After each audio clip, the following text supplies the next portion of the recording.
हमारी सिक्योरिटी क्या थी? फिर क्या था? नौशहर सिक्योरिटी देखा था, तो क्या था? इसमें डिवाइड करके क्या था? ट्रेडिशनल और नॉन ट्रेडिशनल। ट्रेडिशनल कितने पार्ट में डिवाइड किया था? Two types. कौन कौन से थे? क्या देखा तुम लोग ने? स्टैंडर्ड को देखा था। स्टैंडर्ड को कितने पार्ट में डिवाइड किया था? 4 पार्ट के साथ हमने कैटेगरी निकाली थी। कौन कौन सी थी वो? हमने बताया था किसी भी कंट्री को सबसे ज्यादा खतरा किससे होता है? मिलिट्री से। किससे खतरा होता है? मिलिट्री से। याद रखना अच्छी तरह से, सबसे बड़ा रोल प्ले करती है मिलिट्री किसी भी देश की। इसलिए हर एक कंट्री क्या करती है? मिलिट्री फोकस करती है। अपना क्या करते हैं? बजट का बहुत बड़ा शेयर किस पे इन्वेस्ट करती है? मिलिट्री में। किस पे शेयर करती है? मिलिट्री इन्वेस्ट करती है। अगर भारत जैसे देश क्या करे, जितना पैसा मिलिट्री पे खर्च करते हैं, अगर वो क्या करते हैं भारत के डेवलपमेंट में लगाए, एजुकेशन वगैरह में लगाए, तो भारत बहुत आगे निकल सकता है। क्या हो सकता है? बहुत आगे निकल सकता है। लेकिन फिर भी हम क्या करते हैं? ये सब जानते हैं हमें क्या करना पड़ता है? मिलिट्री में पैसा खर्च करना पड़ता है, उसके एक अच्छा खासा बजट देना पड़ता है हमें। फिर दूसरा क्या था? Threats of war. मतलब इसमें क्या क्या आता है? थ्रेट्स कौन कौन से थे? क्या कर सकते हैं? सरेंडर। पहला ऑप्शन होता है वार के समय किसी भी कंट्री के पास में क्या कर सकता है वो सब? या सरेंडर कर सकता था। दूसरा क्या कर सकता है? उससे रोकने की कोशिश कर सकता है, प्रिवेंट करने की कोशिश करते हैं। जिसे क्या कहते हैं? वार ऑफ डिटरेंस कहते हैं। जैसे कोल्ड वॉर में देखा, अमेरिका और यूएसएसआर कभी टेंशन तो कई बार बनी, लेकिन एक दूसरे के क्या हुआ? कभी लड़ाई नहीं हुई आपस में। क्यों नहीं हुआ? वार ऑफ डिटरेंस का। एक कंट्री अगर अटैक यानी कि ऑफेंसिव मोड में आती थी, दूसरे का उससे ज्यादा ऑफेंसिव हो जाता था, वो ज्यादा यानी कि और भी मिसाइल टेस्ट करने लग जाते थे इस तरह। तो कंट्रियां समझती थी अगर हमने क्या किया, अगर इस पर अटैक कर दिया तो क्या होगा? हमारा ही नुकसान होगा। जैसे आज अमेरिका क्या को कौन धमकी देता रहता है? North Korea. क्यों धमकी देता रहता है? क्योंकि उसके पास में क्या है? उसके पास में न्यूक्लियर है, उसे हथियार है उसके पास। वो जानता है कि अमेरिका कुछ करके क्या करेगा, वो भी इनको नहीं उसी तरह खड़ा हुआ है, तो मार देगा उसे। वो तो सन की कुछ भी कर सकता है। तो जब भी कहता है कि हम कोरिया कुछ ऐसा करेंगे, तो कहता है और टेस्ट करता है, ये लो अब आओ। तो क्या करता है? वो कहते हैं ना वार ऑफ डिटरेंस, और डरा दिया उसने उसको, हम इसका कुछ नहीं कर सकते। तो कहा नॉर्थ कोरिया को कोई कुछ नहीं कर पा रहा, अमेरिका दूसरी क्या है? उसी तरह बैठा हुआ है। फिर क्या था? डिफेंस। क्या कर सकते हैं? हम डिफेंस अपने आप को, डिफेंस के लिए वार करना ही पड़ता है, तो क्या कहते हैं? डिफेंस अपने आप करने की कोशिश करते हैं, याद रखना है। फिर क्या था? Balance of power. Balance of power में क्या आ गया? हमने क्या बताया था? इसमें क्या देखना पड़ता है? किसी भी कंट्री की पोजीशन को देखना पड़ता है। क्या देखना पड़ता है? किसी भी कंट्री की पोजीशन को देखना पड़ता है। मतलब वो कंट्री कैसी है, पावरफुल है कि नहीं है, उसके पास में कौन कौन से हथियार है, कौन कौन से वेपन्स वगैरह उसके पास में, उसके अकॉर्डिंग हमें क्या करनी पड़ती है? तैयारी करनी पड़ती है। ये क्या कहलाता है? वार ऑफ बैलेंस कहलाता है। याद रखना, उसकी कंडीशन को देख करके तैयारी करना। फिर क्या था? Alliance building. अलायंस बिल्डिंग क्या था? मैंने बताया था क्या करते हैं? अलायंस बनाते हैं। बहुत सारी कंट्री मिलकर क्या बनाती है? अलायंस बनाती है। जैसे नाटो हो गया, वार्सा उस समय के क्या थे? अलायंस थे। 1980 के समय क्या हुआ था? 1979 में कह सकते हैं। 1979 में क्या हुआ था? अफगान इन्वेजन किसने किया था? यूएसएसआर। क्या हुआ था? यहाँ से चला गया था, क्या आया था उस समय? चला गया था। क्यों चला गया था? बहुत ज्यादा एंट्री किसकी हो गई थी यहाँ पे? यूएसए की एंट्री हो गई थी। यूएसए की वजह से कौन चला गया? यूएसएसआर चला गया। जब हेल्प किसने कर दी? यूएसए ने कर दी। एक अल-कायदा को किसने तैयार किया था? उसे उठाकर कौन लाया था? अमेरिका। उसको कहाँ रखा? हमने अफगानिस्तान में तैनात कर दिया। एक प्रकार से ट्रेनिंग कहाँ हुई? पाकिस्तान में ट्रेनिंग हुई। क्या किया? पाकिस्तान में ट्रेनिंग दी गई, तैयार कर इसको कर दिया। अल-कायदा किसने तैयार कर दिया? अमेरिका ने। और हेल्प किसने की? अमेरिका ने हेल्प की। मतलब क्या था? इसी के रिजल्ट था, याद रखना। अलायंस के थ्रू क्या किया उसने? अल-कायदा को तैयार कर दिया। फिर अल-कायदा जाकर क्या करता है वो? 9/11 2001 में क्या कर दिया उसका? वही जाकर क्या करता है? अमेरिका में अटैक कर देता है। और सामने अल-कायदा ने क्या किया? फिर किस पर अटैक करता है? अमेरिका को भी नहीं छोड़ता फिर वो। क्यों? जैसे अलायंस क्या हो गया? टूट गया। अलायंस का बनता बिगड़ता रहता है। अलायंस क्या था? जब तक उसका काम रहा अल-कायदा का, तो किसने यूज किया? अमेरिका ने यूज किया। और जैसे अल-कायदा का काम खत्म हो गया, यानी कि यूएसएसआर चला गया, तो अमेरिका का भी काम खत्म हो गया। अमेरिका किस लिए आया था? कहीं अफगानिस्तान पे किसका अधिकार ना हो जाए? यूएसएसआर का। तो अमेरिका ने एंट्री कर दी थी। अमेरिका अब क्या करेगा? जब अब यूएसएसआर चला गया, तब पैसा क्यों दे वो? और ये बात जिसको ना पसंद आ गई, अल-कायदा को, ओसामा बिन लादेन को क्या हो, ये बात पसंद नहीं आई, तो उसने क्या किया? रिवेंज की बात कर दी। और रिवेंज की बात करेगा तो उसने क्या कर दिया? अमेरिका में अटैक कर दिया। आगे बात समझ में? फिर किसी का बदला लेने के लिए, देखो, जिसको तैयार किया किसी का बदला लेने के लिए, उसने क्या किया, हर कंट्री पे, यहाँ तक कि अफगानिस्तान में भी नहीं छोड़ा, वहां पर भी ऐसे आतंकवादी संगठन को उठा उठा करके अपने देश में ले गया। ढूंढने के लिए किसने अटैक किया, लेकिन अलकायदा को नहीं पाया वो बाद में। अलकायदा कब पकड़ा गया, जब ओसामा बिन लादेन पाकिस्तान के एटाबाद में बाद में पकड़ा गया, और वहां पर क्या किया, उससे ले जाकर कहीं समुद्र के बीच में दफना दिया गया। तो इस तरह अलायंस वर्क करता, याद रखना, अलायंस बनता और बिगड़ता रहता अपने इंटरेस्ट के अकॉर्डिंग। अलायंस क्या है, बनता बिगड़ता रहता अपने इंटरेस्ट के अकॉर्डिंग। अगर हमारा इंटरेस्ट आज नहीं है तो हम क्या करेंगे, उसको लेफ्ट भी कर सकते हैं, कुछ भी कर सकते हैं। क्लियर है। दूसरा देखिए अलायंस में भी क्लियर हो गया यहाँ तक का। इंटरनल, अब देखिए एक्सटर्नल हो गया, अब किस पे आएगा, इंटरनल में क्या देखना है, इंटरनल। तो इंटरनल में क्या आएंगे, कंट्री क्या देंगे, जो कंट्री के इंटरनल इश्यूज होंगे, सेशनिस्ट मूवमेंट हो जाएगा। देखो एक्सटर्नल से ज्यादा हम किसे वैल्यू देंगे, इंटरनल को। एक्सटर्नल तो ठीक है, लेकिन सबसे ज्यादा क्या है, इंटरनल। हमारा सबसे बड़ा इशू होता है, अगर किसी भी व्यक्ति के घर में अगर प्रॉब्लम चल रही है तो बाहर अच्छे से नहीं काम कर सकता हो। अगर किसी भी व्यक्ति के घर में प्रॉब्लम चल रही हो, अगर घर में लड़ाई होती रहती हो, तो बाहर कैसे कंट्रोल करेगा, क्या बाहर देख लेगा, नहीं देख सकता जल्दी। तो यही प्रॉब्लम सबसे बड़ा। हम एक्सटर्नल कंट्रोल कर सकते हैं किसी भी तरह से, लेकिन इंटरनल कंट्रोल नहीं किया जा सकता। ये सबसे मेन पॉइंट में आता है, याद रखना। अगर किसी भी देश में लगातार लड़ाई हो रही हो, या गवर्नमेंट अपने यहाँ के लोगों से ही परेशान हो, तो क्या वो एक्सटर्नल कंट्रोल कर सकती है, नहीं कर सकती। इसे क्या करना पड़ेगा, पहले इंटरनल को देखना पड़ेगा। इंटरनल क्या है, सबसे मेन इशू आता है। इंटरनल में क्या है, सबसे मेन इशू क्या है, एक्सटर्नल से भी ज्यादा क्या है, इंटरनल वर्क करता है। याद रखना, अगर देश के अंदर लड़ाई झगड़े हो रहे हैं, सिविल वार छिड़े हुए हैं, तो कोई भी देश डेवलप नहीं कर सकता। इसलिए मैंने कहा कि क्या है, इंटरनल ज्यादा इंपॉर्टेंस रखता है एज कम्पेयर टू एक्सटर्नल। समझ में आई बात, विदाउट इसमें समझ में कैसे क्या है ये। तो क्या इंपॉर्टेंट है, क्या सबसे इंपॉर्टेंट कौन होगा, इंटरनल। कैसे इंटरनल इंपॉर्टेंट है, क्योंकि देखो हमारे देश में जैसे बहुत से, हमने इस समय इंडिया की बात की जाती है, इंटरनल इशू क्या क्या चलते रहते हैं, कास्ट सिस्टम, ये तो हो गया। हमने किसकी बात, सिक्योरिटी की बात की है। ये क्या है, सोशल इशू हो सकते हैं। हमें किसकी बात करनी है, सिक्योरिटी इशू की बात करनी है। तो सिक्योरिटी इशू क्या है हमारे पास सबसे ज्यादा, क्या होता है, जैसे नक्सलाइट देखा होगा तुम लोगों ने, क्या है, नक्सलाइट का चलता रहता है। कभी क्या कर दिए जाते हैं, पुलिस वालों को मार दिया जाता है, सीआरपीएफ के जवान मार दिए जाते हैं, जो सोल्जर्स होते हैं उनको मार दिया जाता है। तो कौन करता है, हमारे देश के अंदर की प्रॉब्लम से चल रही है। हमारे देश के अंदर जो प्रॉब्लम है, हमारे ये किसके अंदर है, देश के अंदर इतनी प्रॉब्लम चल रही है। जितने लोग बॉर्डर पर नहीं मारे जाते, ये सब क्यों मार दिए जाते हैं, इंटरनल इशू में मार दिए जाते हैं।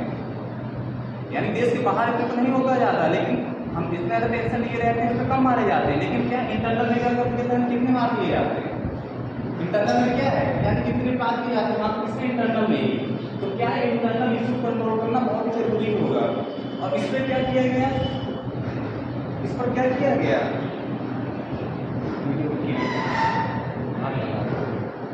तो क्या किया गया इसमें, इंटरनल इशू क्या था में, जब क्या चल रहा था, वर्ल्ड वॉर सेकेंड जब खत्म हुआ, वर्ल्ड वॉर सेकेंड के बाद क्या चल गया, वर्ल्ड वॉर सेकेंड के बाद कोल्ड वॉर शुरू हो गया। जब कोल्ड वॉर शुरू गया तो इसको ज़्यादा ध्यान नहीं दिया गया। क्या किया गया, इस पर ज़्यादा ध्यान नहीं दिया गया। क्यों ज़्यादा ध्यान नहीं दिया गया, क्योंकि अमेरिका और रूस के साथ क्या थे, इंटरनल उन्होंने क्या किया, अपने आप को कंट्रोल कर लिया। जो क्या किया, अमेरिका की पावर निकल गया। जब कोई इंटरनल इशू नहीं होगी तो अपने आप क्या किया, कंसोलिडेट कर लिया। इस तरह यूएसआर ने अपने आप को कर लिया। उन्होंने क्या कर लिया, दोनों देशों ने क्या किया, अपने इंटरनल इशू क्या कर लिए, कंट्रोल कर लिए। क्या किया उन्होंने, कंट्रोल कर लिए एक्सटर्नल इशू। जब इंटरनल इशू क्या कंट्रोल कर लिए, उनके पास में क्या था, सिर्फ एक्सटर्नल इशू था। एक्सटर्नल इशू क्या रह गया, अमेरिका को किससे खतरा, यूएसआर से खतरा, यूएसआर को किससे खतरा, अमेरिका से खतरा। उन्होंने किस पर फोकस किया, एक्सटर्नल इशू, ना कि इंटरनल इशू। किस पर फोकस किया उन्होंने, एक्सटर्नल इशू पे किया। उन्होंने ज़्यादा इंपॉर्टेंस नहीं दी वर्ल्ड वॉर सेकेंड के बाद, याद रखना। लेकिन वर्ल्ड वॉर सेकेंड की वजह कह सकते हैं, जैसे वर्ल्ड वॉर खत्म होता है, जैसे वर्ल्ड वॉर खत्म होता है, वर्ल्ड वॉर खत्म हुआ, कोल्ड वॉर जब खत्म होता है, तो जितने वर्ल्ड फ्रंट बैटल अगर जो होते हैं, किसकी वजह से हुए, कोल्ड वॉर की वजह से हुए। इसकी वजह से हुए, कोल्ड वॉर की वजह से हुए वर्ल्ड फ्रंट बैटल। कैसे, क्योंकि बहुत से अलायंस बना लिए उन्होंने, क्योंकि किसी ने अमेरिका को ज्वाइन कर लिया, किसी ने यूएसआर को ज्वाइन कर लिया। जब आपस में कंट्रियां फ्री हो गई, ये आपस में लड़ गए, ये आपस में लड़ गए। किससे लड़ गए, कितनी उसकी बाउंड्री किसकी होनी चाहिए। अभी जब अलायंस बना हुआ है, अमेरिका सपोर्ट उनका कर रहा है, तो लड़ाई झगड़ा खत्म नहीं हो गया वहाँ पे।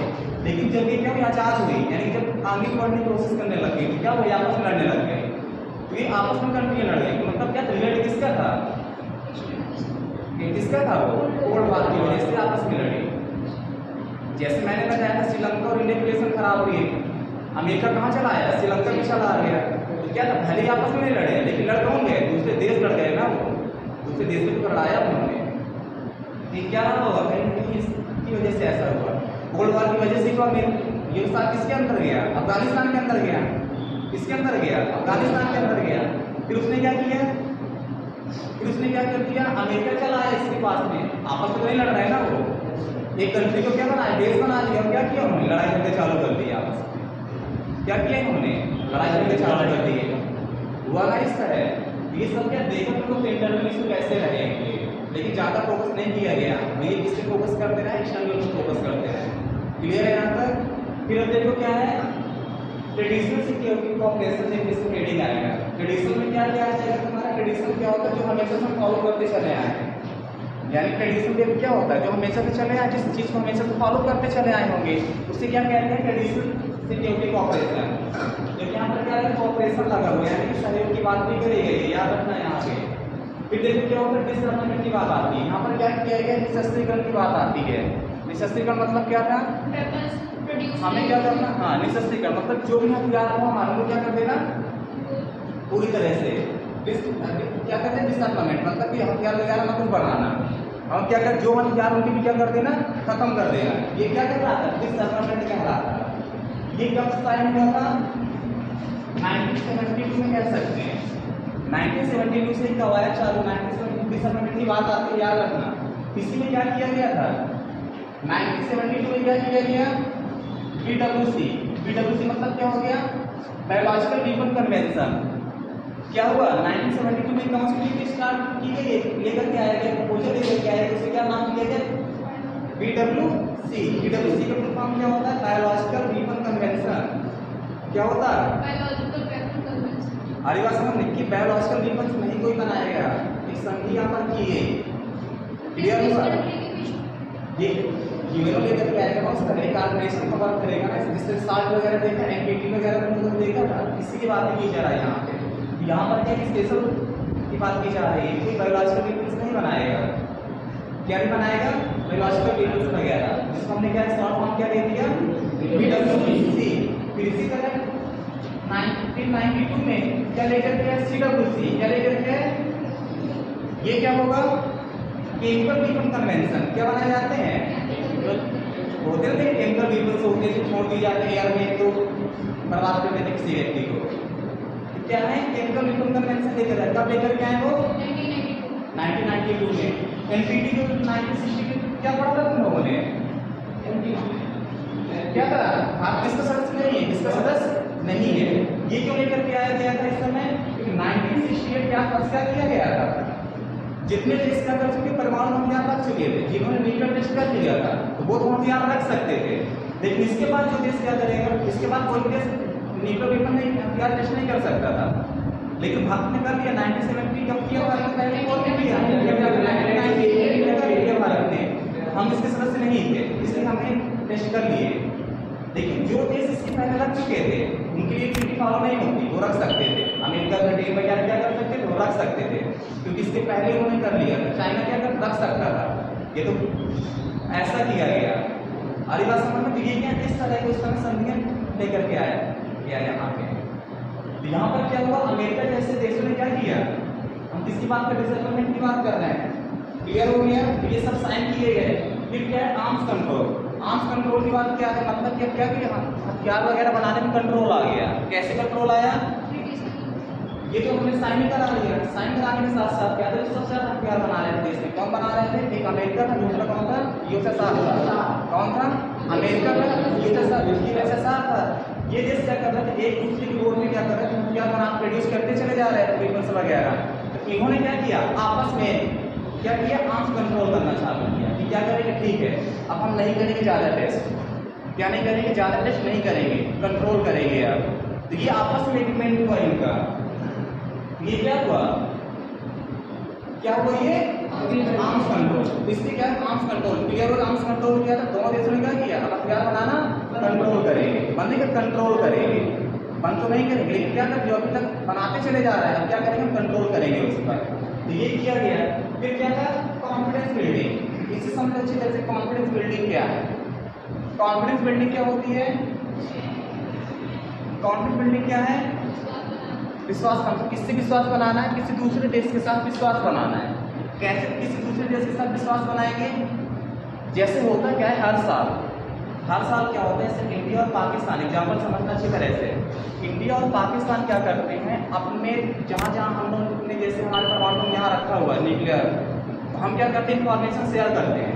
इंफॉर्मेशन शेयर करने का मतलब क्या होता है कि हमारे पास में कितने सैनिक हैं, हमारे पास में कितने हथियार हैं, हमारा ये कहाँ रखा हुआ है, किस शहर में रखा हुआ है। हम लोग क्या करते हैं अपनी इंफॉर्मेशन किसको लेते हैं, पाकिस्तान क्या करते हैं पड़ोसी देश को देते हैं। हम लोग क्या करते हैं किसी को शेयर कर देते हैं, इंफॉर्मेशन शेयर करते हैं। क्यों शेयर करते हैं इंफॉर्मेशन, कि कहीं भूल करके भी तुम यहाँ अटैक मत कर देना, कहीं तुम भूल करके भी यहाँ अटैक मत कर देना, क्योंकि यहाँ पर हमारा क्या है ये रखा हुआ है हमारे पास में, ये जगह ये हम यहाँ रखे हुए हैं, ये यहाँ पर तुम अटैक मत कर देना। हमारे पास कितने सैनिक हैं, भूल कर तुम अटैक हम पर ना कर देना। हम क्या करते हैं एक प्रकार से उनको डराने की कोशिश, डराने का इंफॉर्मेशन हम क्या शेयर करते हैं। जब शेयर करेंगे इंफॉर्मेशन तो क्या कॉन्फिडेंस बनता है, फिर विश्वास आता है एक दूसरे पर, क्या करते हैं विश्वास करने में आते हैं, हाँ ठीक है। तो दूसरी वाली कंट्री, सामने वाली कंट्री क्या समझ जाती है कि हाँ इस पर अटैक नहीं करना, इसके पास कितनी सैनिक हो गई है, ये इतने नंबर में आते हैं सैनिक, इनके पास कितने हथियार हैं, इनके पास में ऐसा है, तो सामने वाली कंट्री का अटैक करने का क्या प्लान बनाएगी, नहीं बना सकती। उसका कॉन्फिडेंस क्या होगा, लूज हो चुका होगा वहाँ से, पहले उसको कॉन्फिडेंस बिल्डिंग की बात की जाती है, लेकिन कॉन्फिडेंस क्या होगा, लूज हो चुका होगा सामने वाले का। आइए समझ, यहाँ पर इंफॉर्मेशन शेयर की जाती है, याद रखना अच्छी तरह से, क्लियर है ये। क्योंकि जब भी युद्ध होता है, कभी वार होगा तो मारे कौन जाते हैं, पब्लिक मारे जाते हैं, और मारे जाते हैं सिविलियंस मारे जाते हैं, जो नागरिक होते हैं वहाँ के वो मारे जाते हैं। जैसा कि इराक और किसके बैठा जो यूक्रेन और हिंदुस्तान का चल रहा है, तो पहले एक कंप्रोमाइज़ किया गया था कि हम क्या करेंगे सिविलियंस को नहीं मारेंगे, इसको नहीं मारेंगे, सिविलियंस को नहीं मारेंगे, लेकिन कई ऐसी मिस्टेक हो गई, नया कितने सिविलियंस मार दिए गए, नया कितने सिविलियंस मार दिए गए, यूएसएसआर की तरफ से भी इन्होंने उनको मार दिया, इन्होंने पब्लिक पे अटैक करना चालू कर दिया, जो क्या था गलत था, लेकिन वही ज़्यादा इस तरह कहीं ना कहीं। वर्ल्ड वॉर सेकेंड में क्या हुआ, बहुत सिविलियन मारे गए, जितने फौजी नहीं मारे गए उतने कौन मारे, सिविलियंस मारे गए। ये सब क्या है वार में नुकसान होता ही होता है, इसलिए इसको क्या करना चाहिए, कंट्रोल करना चाहिए। क्या करना चाहिए, इसको कंट्रोल करना चाहिए, वार वगैरह को रिजल्ट नहीं होता किसी भी चीज़ का, याद रखना। कॉन्फिडेंस बिल्डिंग क्लियर हो गया, क्या करना हम क्या करते हैं कॉन्फिडेंस बनाते हैं, लेकर के आते हैं। फिर क्या है देखो non traditional security, non traditional security में क्या आएगा हमारा, जैसे नॉन, इसमें देखो ऐसी चीज़ें पढ़ेंगे जो हम लोगों ने कभी देखी नहीं होती, जब नॉन यानी से क्या है नॉन ट्रेडिशनल में रखते हैं। ट्रेडिशनल में क्या है फॉलो करते चले जाते हैं, डिसर्मामेंट होगा, आर्म्स कंट्रोल होगा, और क्या हो गया कॉन्फिडेंस बिल्डिंग होगा, ये हर कंट्री हमेशा से करते चले आए हैं। लेकिन ये क्या होते हैं कि कई चीज़ कई हो सकते हैं यहाँ पे, जैसे इसी का नॉन ट्रेडिशनल में आता है, नॉन ट्रेडिशनल में ऐसी चीज़ें आ सकती हैं जो हमने कभी देखी भी ना हो। कौन कौन से थ्रेड है हमारे पास में, ये सब कुछ भी हो सकता है। जैसे क्या ह्यूमन सिक्योरिटी की बात करेगा, तो ह्यूमन सिक्योरिटी की बात क्या करेगा, जो नॉन ट्रेडिशनल होता है किस पर फोकस करता है, ह्यूमन पर फोकस करने की बात करेगा। किस पर बात करेगा, एक स्टेट पर फोकस करना ही करना है, यानी कि किसको सिक्योरिटी देनी है, स्टेट को सिक्योरिटी देनी है। लेकिन स्टेट के साथ साथ किस क्या आएगा, पब्लिक को, ह्यूमन को क्या करना हमें, किसको देना, ह्यूमन को यानी पब्लिक को सिक्योरिटी देना, ये मेन इसमें आता है, याद रखना। इसको देना हमें नॉन ट्रेडिशनल, ह्यूमन सिक्योरिटी में क्या दिया, ह्यूमन स्टेट को देने देना है, लेकिन साथ साथ किसको रखना है, पब्लिक, मतलब पब्लिक मींस ह्यूमन को रखना है, किसको सिक्योरिटी देना, ह्यूमन को सिक्योरिटी देना। याद रखना इसका मेन पर्पज होता है, ह्यूमन को किसी तरह से नुकसान नहीं होना चाहिए, इसका मेन पर्पज क्या होता है, ह्यूमन को सेव करना, सिक्योरिटी देना। स्टेट को देने देना है, लेकिन साथ में किसको देना, ह्यूमन को। जैसे अगर कहीं की लड़ाई हो जाए तो हमारा पर्पज क्या है, अपने आप को यानी इसको बचाना है, लेकिन सबसे पहला पर्पज क्या होना चाहिए होगा, सिविलियंस को बचाना है। इसको बचाना, सिविलियंस को बचाना। अरे बस हम इसका मेन गोल क्या होगा, सिविलियंस को बचाना। स्टेट को बचाने के साथ साथ मेन क्या होगा, सिविलियंस को बचाना। इसको क्या बोला गया, ह्यूमन सिक्योरिटी। इसको क्या बोला गया, ह्यूमन सिक्योरिटी। क्लियर है, विदाउट इसमें फिर क्या आएगा ग्लोबल सिक्योरिटी में। इसमें क्या है ग्लोबल सिक्योरिटी में क्या क्या आ जाएगा बहुत सी चीजें आ जाती है इसमें ग्लोबल सिक्योरिटी में। जैसे बताएगा कोई सर हेल्थ से रिलेटेड प्रॉब्लम्स हेल्थ से जैसे ग्लोबल सिक्योरिटी की बात करें जैसे क्या ट्रेडिशनल सिक्योरिटी की बात कर रहे हैं तो इसमें क्या है हमने क्या देखा human security non traditional security में ह्यूमन आ गया उसमें ग्लोबल आ गया। ग्लोबल कैसे इसलिए कैसे नुकसान पहुंचा देता है ह्यूमन को जैसे हेल्थ इशू की बात कर रहे हैं। हेल्थ इशू क्या था कि क्या चला 2 साल पहले कोरोना क्या चला ये कोरोना चला ना ये तो ये क्या है ग्लोबल सिक्योरिटी का इशू था। किसका इशू था ग्लोबल सिक्योरिटी का इशू था ना ये। पहले क्या किया इसने अपने देश के अंदर ही रहा लेकिन इसने क्या कर दिया जैसे बायोलॉजिकल वेपन्स वगैरह केमिकल वेपन्स ऐसा इसने इस्तेमाल हुआ ये इसने क्या कर दिया एक ग्लोबल इशू बन गया ये क्या था ग्लोबल इशू नहीं था ना। ग्लोबल मतलब क्या पूरे वर्ल्ड पे इफेक्ट किया इसने कि कोई ऐसा कंट्री नहीं जो इससे छूती रही हो सारी कंट्री को क्या किया इसने इफेक्ट में डाला। बहुत सारी ऐसी बीमारी भी निकल कर आती है टाइम टू टाइम एड्स वगैरह क्या है सर ग्लोबल इशू तो है ये कहाँ से आए दूसरे देशों से क्या फैलते चले गए ये तो इनमें आज तक कंट्रोल आई है। जैसे अब क्या है चाइना ने कहाँ बाई मिस्टेक ही ऐसा हुआ होगा चाइना ने जानबूझ कर किया ना होगा तो क्या वो कोरोना निकल कर आ गया तो पूरे वर्ल्ड को उसने क्या कर दिया इफेक्ट में डाला। समझ में आया तो ग्लोबल इशू क्या है कुछ ऐसे इशू भी होते हैं दिखाई नहीं देते लेकिन क्या करते हैं वो वर्ल्ड को क्या करते हैं इफेक्ट करते हैं वो क्या करते हैं वर्ल्ड को इफेक्ट करते हैं। तो ऐसे इशू क्या कहलाते हैं हमारे ग्लोबल इशू कहलाते हैं। समझ में आ गया कोई डाउट इनमें।